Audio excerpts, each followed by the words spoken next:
Vocês viram que teve algumas modificações e foi aprovada finalmente a PEC das domésticas. Para esclarecer todas as dúvidas, muitas pessoas têm muitas dúvidas. A gente foi até as ruas conversar com alguns telespectadores. Nós estamos recebendo aqui o Eli Alves da Silva, advogado e presidente da Comissão do Direito Material do Trabalho da OAB São Paulo. Tudo bem? Seja bem-vindo. Muito obrigado. Obrigada por ter vindo, viu? Bom dia para você. Olha, tiveram muitas mudanças e as pessoas estão confusas, porque antes tinha uma determinada lei e agora tem outros benefícios, não é? Exatamente. Com essa nova regra, com a regulamentação dessa PEC das domésticas, então nós tivemos uma ampliação dos direitos e também das obrigações, principalmente com relação aos empregadores. Tá, mas me conta, o que era garantido antes para as domésticas? Na realidade, inicialmente, pela própria Constituição de 1988, passou-se a ter a regulamentação, ainda que parcial, de alguns direitos previstos na Constituição. Tá. Isso, evidentemente, trazia alguns direitos, porém, ficava muito aquém daquilo que os demais empregados tinham. A partir daí, passou-se a ter algumas conquistas por parte dos empregados domésticos, Sim. porque, a rigor, tinha uma distorção entre os empregados domésticos e os demais empregados. Se nós pretendemos viver numa democracia e queremos efetivamente garantir o direito a todos, né? Todos aqueles que têm a condição de ser empregados têm que realmente ter um tratamento adequado. Evidentemente que a questão das empregadas domésticas era uma questão bastante delicada, porque trata-se de uma relação, sobretudo que, apesar de ter empregado e empregador, não tem uma finalidade econômica. Porém, as coisas foram caminhando, e isso é uma conquista social que efetivamente traz esses direitos novos para os empregados domésticos. Portanto, hoje, para colocar genericamente, nós temos os empregados domésticos basicamente com os mesmos direitos que os demais empregados têm. Ah, sim? Sim. Então, totalmente? Hoje, totalmente. Não tem nenhuma diferenciação? Tem algumas diferenciações, mas muito peculiares, tá? Mas a rigor do ponto de vista dos direitos, eles são todos eles enquadrados como os demais empregados. Então, quer dizer que todas as garantias que um trabalhador comum tem, o empregado doméstico também vai ter. Passa a ter. Algumas inovações que, evidentemente, a gente vai poder esclarecer aí, Sim. mas, em linhas gerais, essa é a situação que nós temos. São só detalhes diferentes aí. Sim. Vamos às ruas, então, para ver as perguntas? Pode soltar aqui a primeira, vamos dar uma olhadinha. Bom dia, meu nome é Roberto. Eu queria saber quem pode ser considerado empregado doméstico. Quem pode ser? Essa é uma questão importante, porque não tinha uma definição e agora tem. Importante dizer o seguinte: todo empregado que trabalha além de 2 dias por semana para o mesmo empregador, na mesma localidade, passa a ser empregado doméstico. Além de 2 dias, não até 2 dias. Não, além de 2 dias. 1 ou 2 dias por semana é considerado diarista. Portanto, não tem os direitos que tem o empregado doméstico. Então é bom deixar bem claro. Exatamente. Então, até 2 dias no máximo. Isso. Passou disso, já entra dentro dessas Já é empregado leis. doméstico. Tá certo. Mais uma perguntinha, pode soltar pra gente. Vamos ver. Bom dia, meu nome é Márcia. Eu gostaria de saber qual que é a diferença entre diarista e empregada doméstica.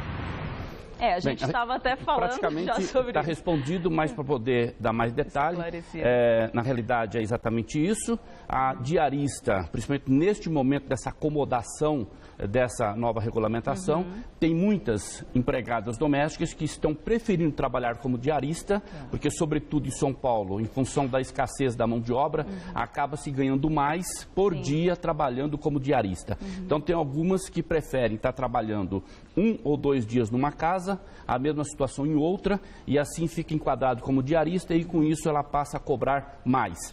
Mas eu particularmente acho que, é lógico, tudo depende da situação de cada uma, mas nós devemos considerar que aquele empregado que tem condição de ser empregado, registrado e ter todas as garantias legais, é muito importante, porque até no que diz respeito à segurança com relação à Previdência Social. Sim, eles precisam ter garantias, né? Pode soltar mais uma? Vamos ver?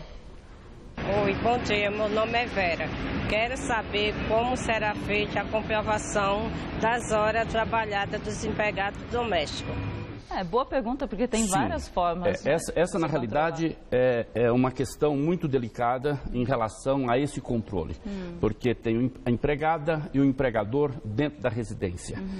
A lei determina que a jornada de trabalho passa a ser 8 horas diárias, portanto, além disso, passa a ser hora extra. E como controla isso? Quem que vai fazer essa prova? Essa prova é do empregador. O empregador que não quiser correr o risco de ser injustamente receber uma reclamação trabalhista alegando além daquilo que efetivamente foi trabalhado pela empregada ou pelo empregado, é importante que ele tenha um controle escrito, a hora que começou, a hora que parou para o intervalo, a hora que retornou do intervalo e a hora que foi embora do trabalho. Por isso deve ser assinado por ele e pela empregada ou empregado a cada dia. Acaba testando um documento. Isso, ali. E esse documento, normalmente, fica uma cópia com o empregado e uma com o empregador. E todo mês você consegue ter o balanço disso. Exatamente. Então, esta é a forma para que realmente o empregador não tenha dor de cabeça no futuro. Até você falou em hora extra. Como são pagas as horas extras? Tem alguma regra, algum limite? Tem. A regra é a seguinte: todo empregado que trabalhar além da 8ª hora, ele tem direito a receber as horas extras, que no caso é o valor dividido o valor do salário dividido por 220, que é a jornada mensal. Esse valor é acrescido de 50%, então este é o valor da hora extra que vai ser paga.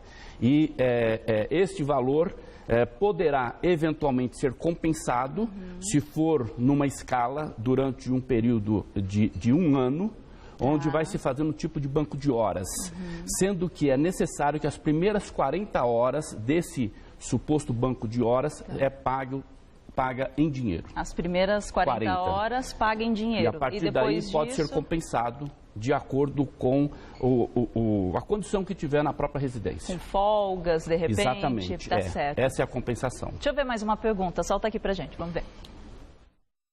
Bom dia, meu nome é Alexandre. Eu gostaria de saber o que muda para os empregados domésticos que já têm carteira assinada com a regulamentação da PEC das domésticas. O que muda, doutor Eli? Na realidade, muda no sentido de maior amparo.